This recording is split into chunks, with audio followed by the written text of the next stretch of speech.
Those who are living a truly exceptional life have achieved financial freedom. This freedom allows them to give more focus to the priorities of their life, design a unique lifestyle, and contribute to the causes that are important to them. However, as Jim will illustrate, the quest for financial independence must begin with a true desire to serve our fellow human beings.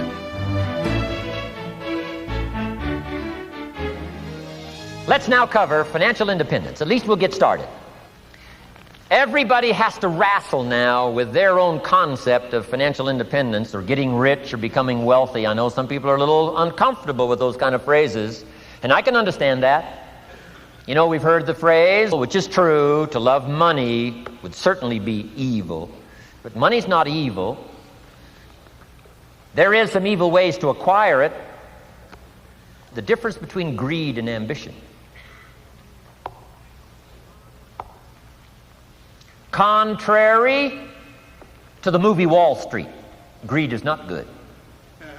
Greed is evil and must be dealt with. Greed is evil. Greed hopes for something for nothing. Greed hopes for more than its share. Greed hopes for something at the expense of others. We call that evil. Right, we should lock them up. It's true. Make them pay the price. Greed is not good. Here's what is good. Ambition. Legitimate ambition. Legitimate ambition says, I only want something at the service of others. Not the expense of others, but at the service of others. Jesus gave the greatest scenario for success when he said, whoever wishes to be the greatest, nothing wrong with wishing to be the greatest. It's called enlightened self-interest.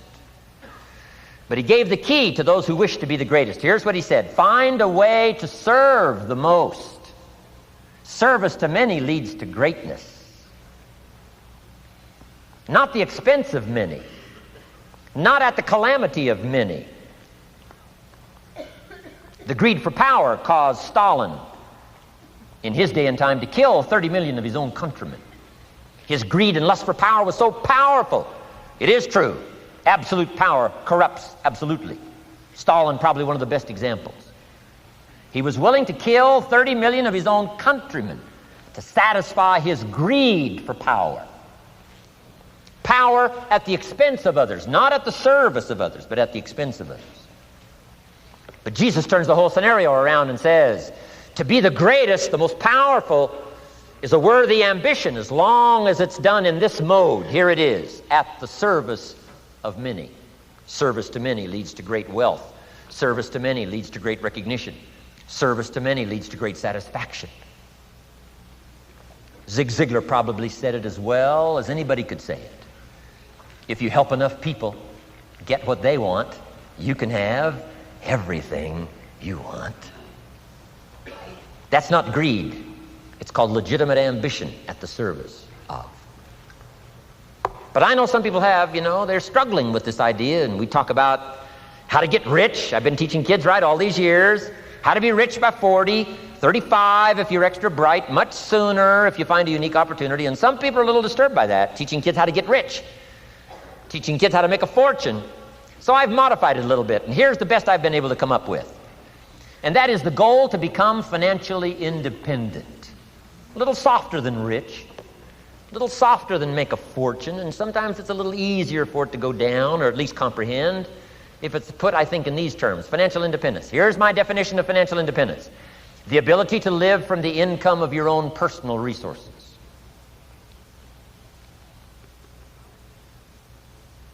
It's powerful. And I think it's a worthy goal. I think it's a worthy and legitimate ambition. To render good service, to develop skills in the marketplace, and to become so valuable that you can have the resources, and finally, have enough resources, well invested, to where you could live independent from the income of your own personal resources. Then if you do wise things with your resources and the income, all the things you'd like to do, the projects you'd like to support, things you'd like to take care of that you can't take care of now, I think it's a worthy ambition, financial independence.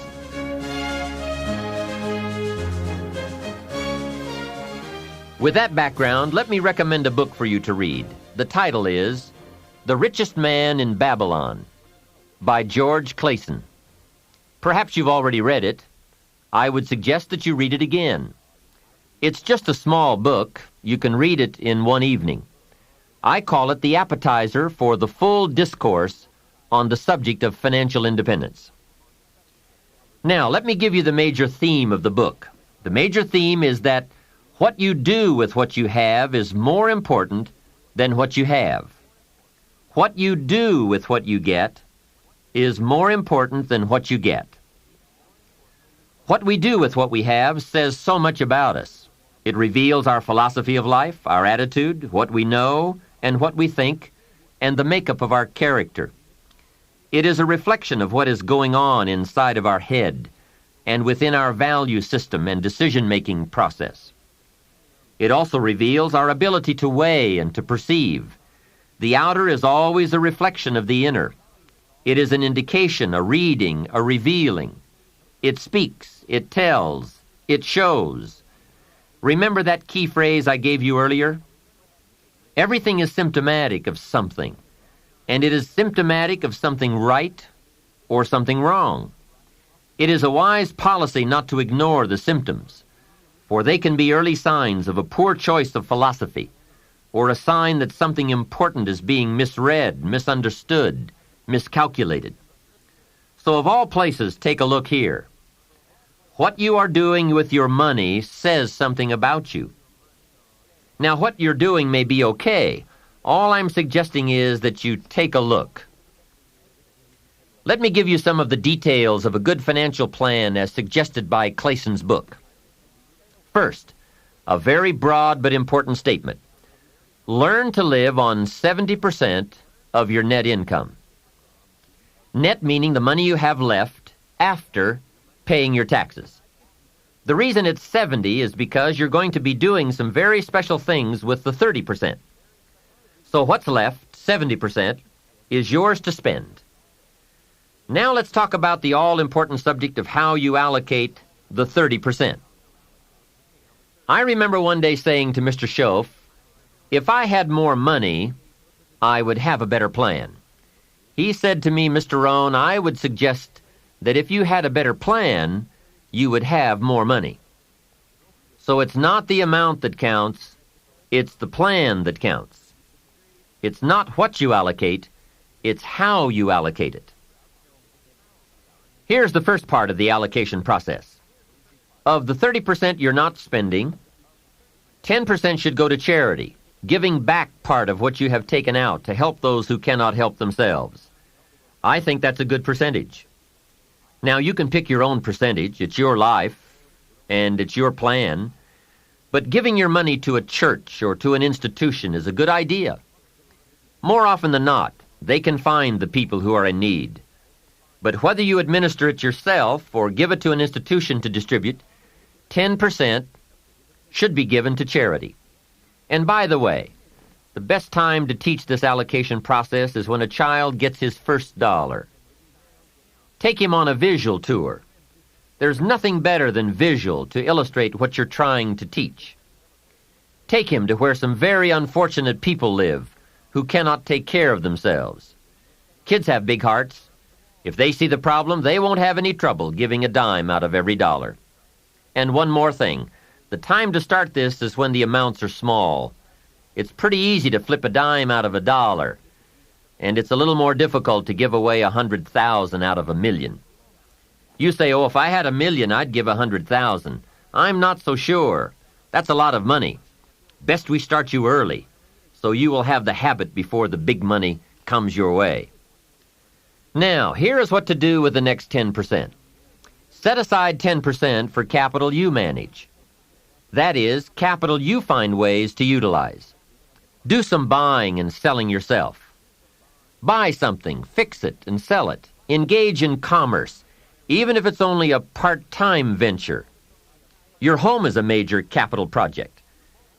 In my opinion, we should all engage in capitalism in this country. Here, we believe capital belongs in the hands of the people. Communism teaches that capital belongs in the hands of the state. That's a great difference in ideology. I guess communism feels that humans are too dumb and stupid to know what to do with capital. So it should all be given to the state.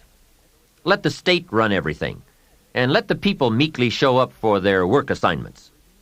In our country, we believe the genius to know what to do with capital resides in the populace, the people, the genius to come up with ideas for goods and services brought to the marketplace. It has built a dynamic enterprise known as capitalism and has created opportunities in abundance. Now, here's the third 10 cents from every dollar, and that is capital you provide. Take 10 cents out of every dollar and put it in a financial institution. And now we have come to a major benefit for all of us if you bring this 10% of your earnings to the marketplace. You see, some projects in our society need more capital than one person can provide. So we have a system whereby all of us can loan or invest our money in capital provided, so that large businesses can be built to provide more jobs and products and service and help create an even more dynamic society. So 10 cents out of every dollar should go into a savings account. I really prefer to call it an investment account because, and kids will love this, they pay you for the use of your money. You can get back the money you loaned, and you will have more profit from what you are paid for the use of your money. And be sure that you teach this, that if kids start this program from whatever they earn on a job or in engaging in enterprise or both while they are in their teens, by the time they are 40, they will be wealthy enough to be able to do what they want to do the rest of their lives instead of all their lives doing what they have to do. Now, from your teenage years, it could take a much shorter period of time to become financially independent, depending on what ideas and opportunities you take advantage of. Mrs. Fields developed a new chocolate chip cookie and became a millionaire before she was 30. Mrs. Fields chocolate chip cookies. What an example of capital in the hands of the people, not in the hands of the state. A 10-year-old takes $1, searches around the community and finds a broken, abandoned wagon, pays $1 for it, brings it home, cleans it up, sands off the rust, paints it till it's shiny and new, straightens out the wheel, and sells the like-new wagon for $11. You ask, does a 10-year-old deserve $10 profit? And the answer is, of course. Society now has a mended wagon. And that's what it's all about. Find something and leave it better than you found it. Create a value. Build an equity. It's how we build this most dynamic society called America. And everyone can contribute. Everyone can bring some value to the marketplace. We can all be students of capital, profit, equity, and value. We can all engage in enterprise. We can all participate in the disciplines that bring wealth of lifestyle and treasure. All of us and our children can build the most powerful and attractive society ever. We have the knowledge, the tools, the schools, the market, the resources. All we need is the will. Let each of us begin. Its riches are for the having.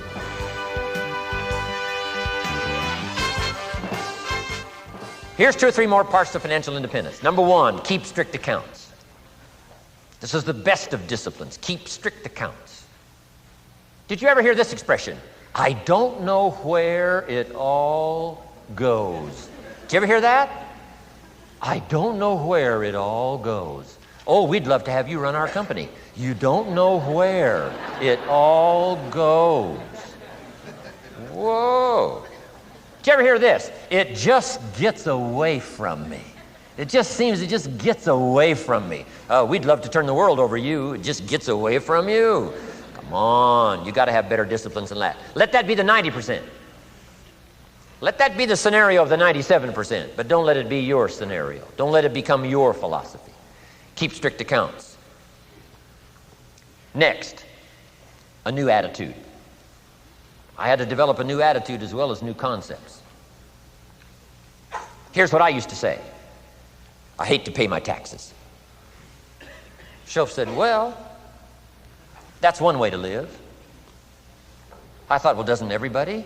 hate to pay their taxes? He said, no. No, a few of us have gotten way past that. He says, once you understand what taxes are, here's what taxes are in our governmental system in our society. Taxes is how you care and feed the goose that lays the golden eggs. Democracy and liberty and freedom. Free enterprise. Wouldn't you want to feed the goose that lays the golden eggs? Somebody says, well, the goose eats too much. That's probably true. I understand that. Of course that's true. But see, better a fat goose than no goose. And here's the truth be known. We all eat too much. Let not one appetite accuse another. Of course the government needs to go on a diet. So do most of us. But hey, you still have to care and feed the goose that lays the golden eggs once you understand that that's what it's for. See, it is so important, the right attitude. Here's what I used to say. I hate to pay my bills. You open up the mails, nothing but these window envelopes, bills. I hate to pay my bills. Shoaff said, well, that's one way to live. I said, well, doesn't everybody hate to pay their bills? He said, no, some of us are way beyond that. I said, is it possible to love to pay your bills? He said, yes. Reduce your liabilities, increase your assets. Wouldn't you love to do that? So start a whole new attitude here. Next time you pay $100 on an account, put a little note in there and say, with great delight, I send you this $100. I mean, they don't get many letters like that. Reduce my liabilities, increase my assets. My picture's changing. My picture's improving. I love to pay my bills. Keep the money in circulation. Pay my taxes. Feed the goose that lays the golden eggs. It's a matter of attitude. And here's the last on attitude. Everybody must pay. Of course, life is called opportunity, but life is called price. But we must all pay. We must all share. One of the classic stories of all time from ancient Bible script says, Jesus one day and his disciples were standing by the church treasury, synagogue treasury, watching people as they came by and put their offering in the treasury. That wouldn't be a bad idea. Jesus and his disciples standing by the treasury while everybody walks by. Jesus says, how much was that? How much was that? Interesting. And the story said some people came by, put in big amounts. Some people came by, put in modest amounts, average amounts. And the story says, then a little lady comes by and puts in 2 pennies in the treasury. Jesus says to his disciples, look at that. Look at that. His disciples said, 2 pennies, 2 pennies. What's 2 pennies? Jesus said, no, you don't understand. She gave more than everybody else. They said, 2 pennies is more than everybody else? He said, yes. Because I'm certain that her 2 pennies represented most of what she had. And if you give most of what you have, then you've given the most. Wow. What a lesson to learn. It's not the amount. It's what it represents of your life that counts. Now let me give you the wisdom of the scenario that did not occur. And this is the greatest of wisdom. And in my own particular peculiar brilliance, I have the ability to record for you what was not recorded in the scenario of the story. Here's what did not occur, which may teach us one of the greatest of the wise things that was taught in this scenario. Here's what did not occur in the scenario. Jesus did not reach into the treasury and get this little lady's 2 pennies and run after her and say, here, little lady, my disciples and I have decided that you're so pitiful and you're so poor that we've decided to give you back your 2 pennies. I'm telling you, that did not occur. If it would have occurred, she would have been what? Insulted. She would have rightfully said, I know my 2 pennies aren't much, but it represented most of what I had. And would you insult me by not letting me contribute what I wanted to contribute, even if it's only 2 pennies? I'm telling you, that did not occur.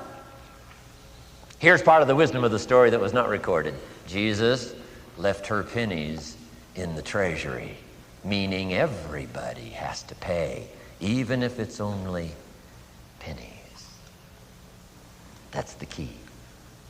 And whether you start with pennies or whether you start with dollars or whether you start with nothing, Remember, part of the scenario is to spend, of course. Part of the scenario is to invest, and part of the scenario is to show a profit, and part of the scenario is to help take care of people who can't take care of themselves. If you'll set up your own philosophy, I'm not asking you to buy my philosophy. I'm not asking you to adopt my numbers. I'm only wanting to provoke you to think, for you to come up with a splendid economic philosophy that's got you up early and got you up late. It's got you thinking and pondering ways to use your resources and turn it into the dreams you want for the future.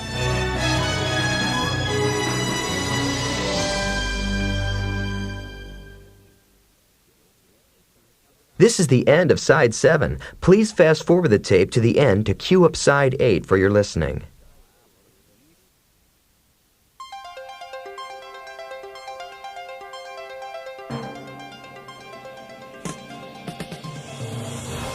One of the keys to success that is often overlooked is the people with whom we have chosen to associate. Every day, often unconsciously, our decisions, attitudes, and actions are influenced by the decisions, attitudes, and actions of those people with whom we spend the greatest amount of time. One of the crucial elements of an exceptional life involves a careful analysis of how we are being affected by our associations with others.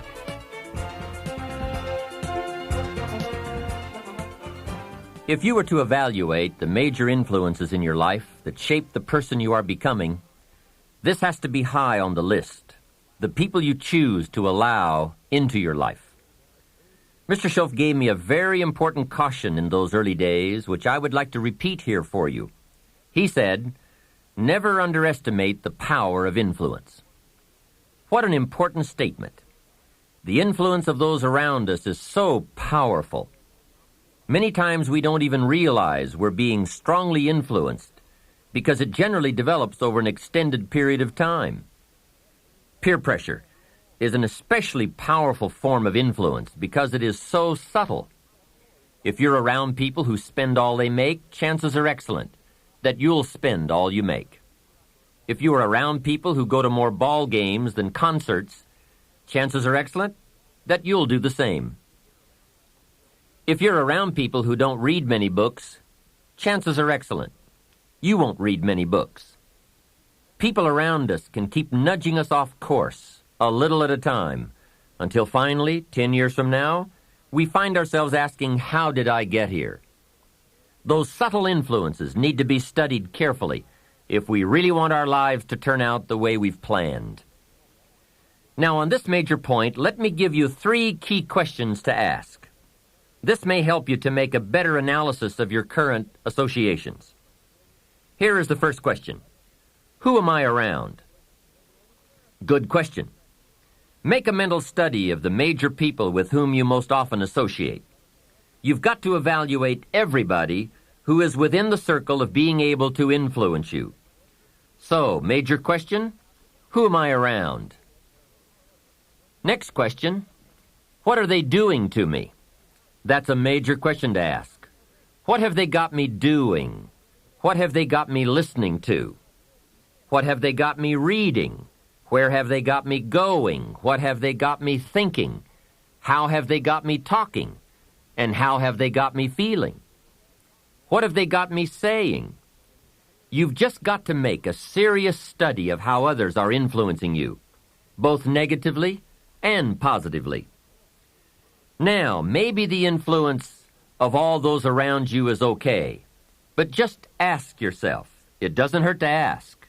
Who am I around, and what are they doing to me? Now, here's the final question.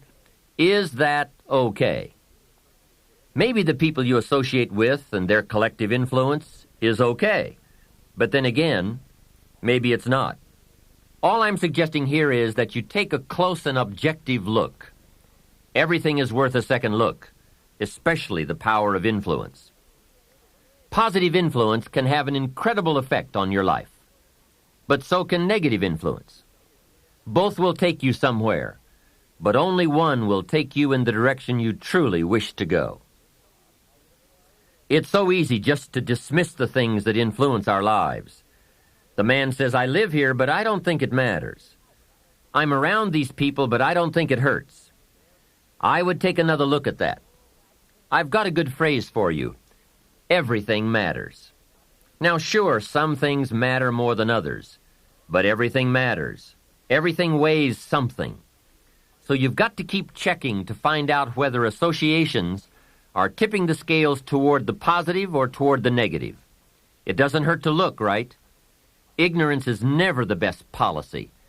Finding out is the best policy. Remember, part of the purpose of this program is to get us to say, the days of kidding myself are over.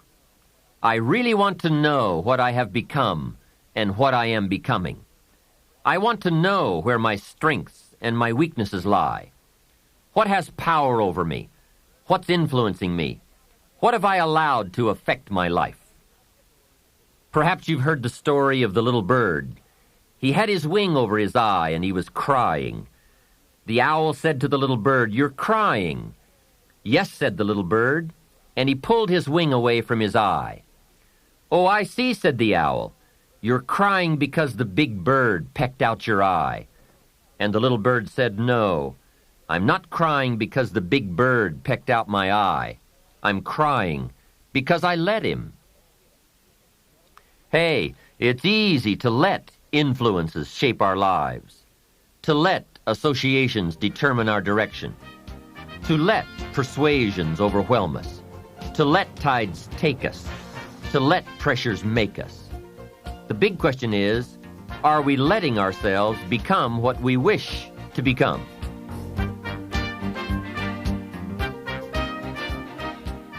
In this most important subject of association, here are some actions you may want to take. First, disassociation. You may, after a study of those 3 questions, who am I around, what are they doing to me, and is that okay, you may come to the serious conclusion that there are some people you just have to break away from. I'm not saying that it's an easy step to take, and it's not to be taken lightly. However, I am saying it may be an essential task. You may just have to make that hard choice not to let certain negative influences affect you anymore. Remember, it could be a choice that saves the quality of your life. The second action you may want to take is limited association. It could well be that you are spending too much time in a certain area of your life with a certain group of people. It's easy to put time and effort in the wrong place. The guy spends 3 hours at the ball game and 30 minutes listening to the sermon. See, that's called out of balance. 30 minutes for spirituality, 3 hours for entertainment. That doesn't weigh well 5 years from now, 10 years from now, when you take a look at the sum total of your values in your life. Here's one of the easy ways to end up with a mediocre average life: spending major time on minor things. Sophisticated people learn to weigh everything before they spend time or money.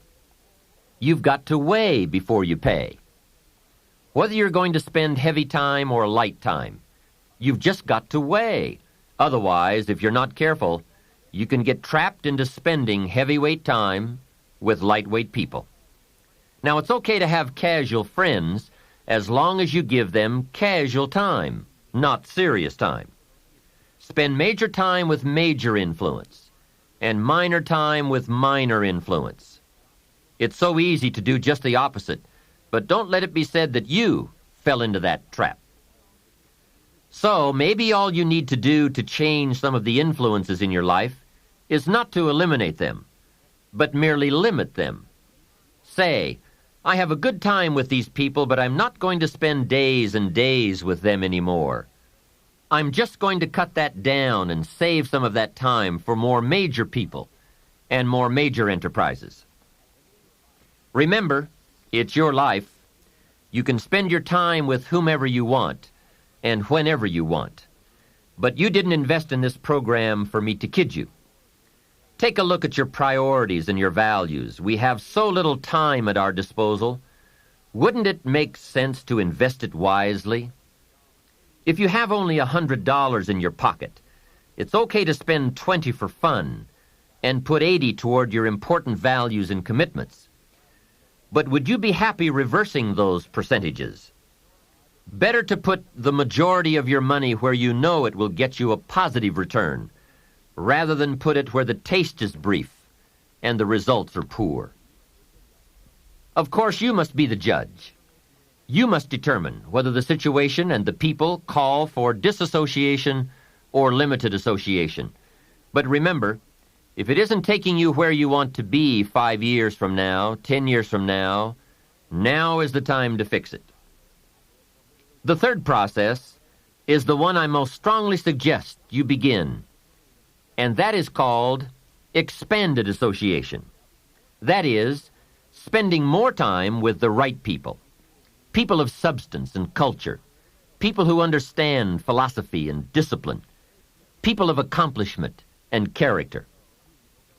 Many years ago, Mr. Schoaf said to me, "Mr. Rohn, if you truly wish to be successful, you've got to get around the right people." Then he said, "It looks like in your present circumstances you're going to have to plot and scheme." And that was true. I had to plot and scheme to get around the right people. On some of those early opportunities I had to be around successful people, I would park my car a couple of blocks away. I knew that if they saw my car, I'd never get in. On more than one occasion, I got the question, "How did you get here?" To which I would respond, "Oh, someone dropped me off." And that was me dropping me off a couple of blocks away. Whatever you have to do, do it. Keep asking the question, who can I get around? Who could I spend some time with who would have a positive influence on my life? I played every trick in the book I could think of to get around the right people, but it was worth it. Now here's the surprise. It is possible for a modest investment to get around major people. If you had a chance to sit down for an hour or two with a wealthy person, and all that you had to do was to pick up the lunch tab, wouldn't that be a bargain? That person might drop an idea on you that could change your life. For a lunch tab. And that's where we need to go to get our success plan, from successful people. Don't pick up your plan, especially your financial plan, from unsuccessful people. Here is something else exciting. It's possible for people of modest means to start a wealth plan. You don't have to be wealthy to have a wealth plan. You don't even have to be healthy to start a health plan. All you have to be is smart.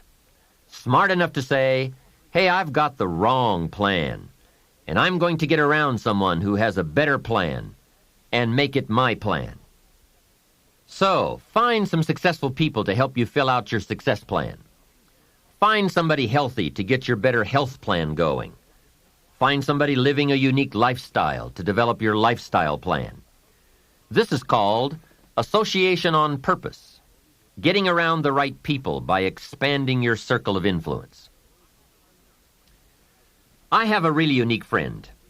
I'm always trying to find more ways to spend more time with him. He's the big game hunter, millionaire, businessman, traveler, and in my opinion, one of the world's great philosophers. He has two special gifts among many that make it worth all the time I can possibly spend with him. And those gifts are, 1, the ability to absorb, the ability to soak up a day and all of its events. His memory is uncanny. I swear he remembers in detail almost every day of his life and every book he's read. Then he has this second unique gift, the gift of expression. He can put all he saw and touched and felt into words, exciting words. When he talks, you can feel the water lapping on your feet. You can see the colors. You can smell the aroma of the flowers and the food. What great gifts to absorb and to express. If I spend a day with him, I get my time's worth. He can put a year into a day's conversation. It leaves you spellbound. He can read a book and with flawless detail give you a capsule version, and more often than not, make it more exciting than if you read the book yourself. From Shakespeare to the Beatles, from Africa to Beverly Hills, he's got it, recorded it, and can express it with spirit and precision. You can imagine what a valuable association this is for me. From this association, I've multiplied my knowledge, my perception, my skill, my enterprise, and my lifestyle many times over. Here's another good question for you. Where do you go for your intellectual feast? Where do you go? Pity the man who has a favorite restaurant, but not a favorite thinker. He's picked out a favorite place to feed his body, but he doesn't have a favorite place to feed his mind. One way to associate with people of influence is through their writings, books, cassette tapes, whatever you can pick up. Maybe you can't meet the person, but you can read his books or listen to his cassettes. Churchill's gone, but he's left some books. Aristotle's gone, but we still have his ideas. Search the catalog for cassettes and libraries for books. Search the magazines, search the documentaries. They are full of chances for association and intellectual feasting. But in addition to reading and listening, we also need a chance to do some talking and sharing. I have some people in my life with whom I spend time on a regular basis, who help me with important life questions, who help me refine my own philosophy, weigh values, and ponder questions about success and lifestyle. We all need associations with people of substance to provide influence concerning major issues: society, money, enterprise, family, government, love, friendship, culture, taste, opportunity, community. Behavior is mostly influenced by ideas, and ideas are mostly influenced by education, and education is mostly influenced by the people with whom we associate. So don't join an easy crowd. Make sure you get around people who can ask the right questions about the latest ideas you've discovered, about your philosophy, your enterprise, your goals, your lifestyle. Go where the demands are high, where the expectations are high, where the spotlight is on to grow, to produce, and to become more than you currently are.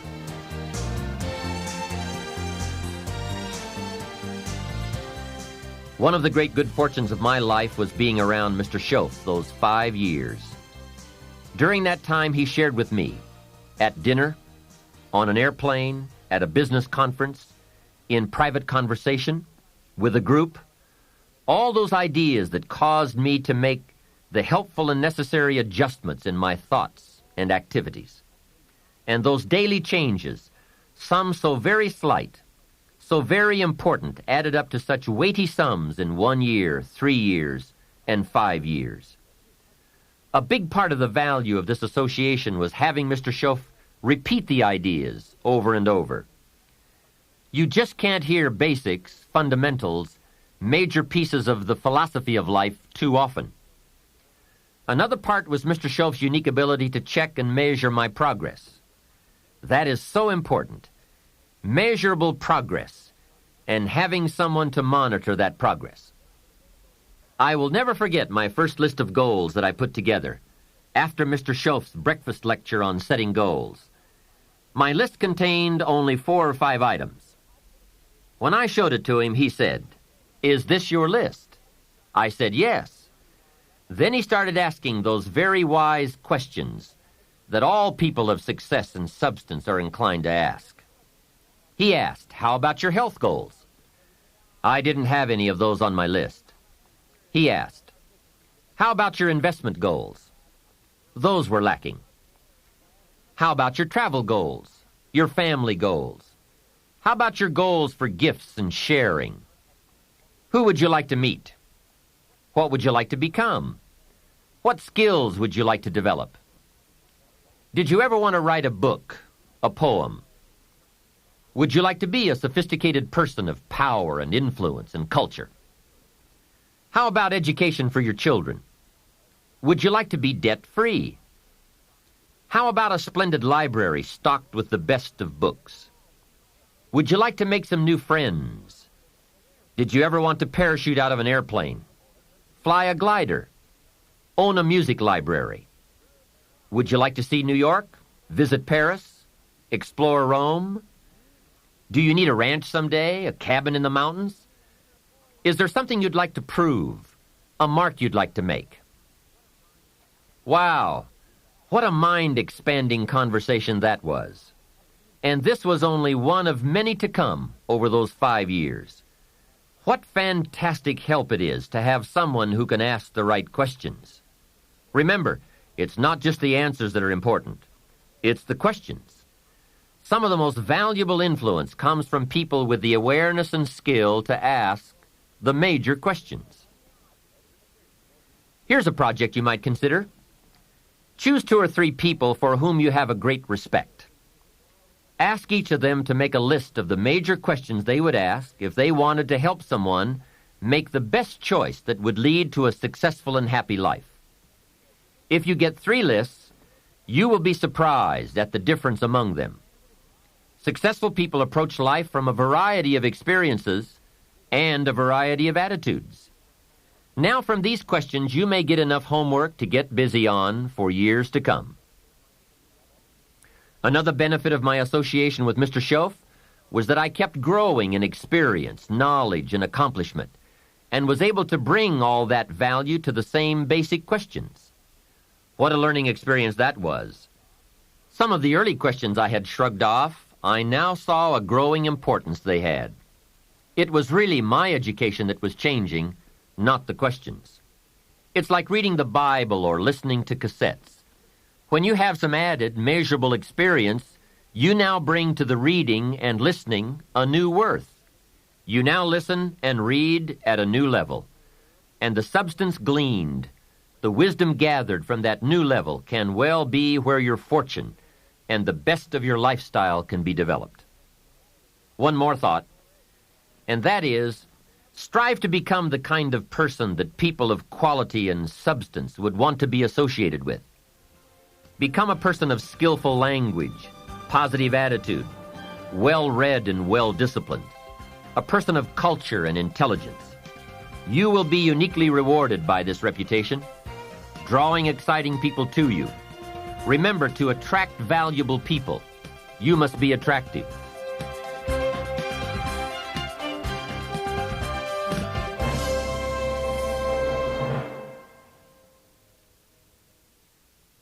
This is the end of Side 8. Side 7 is already queued up for your next listening.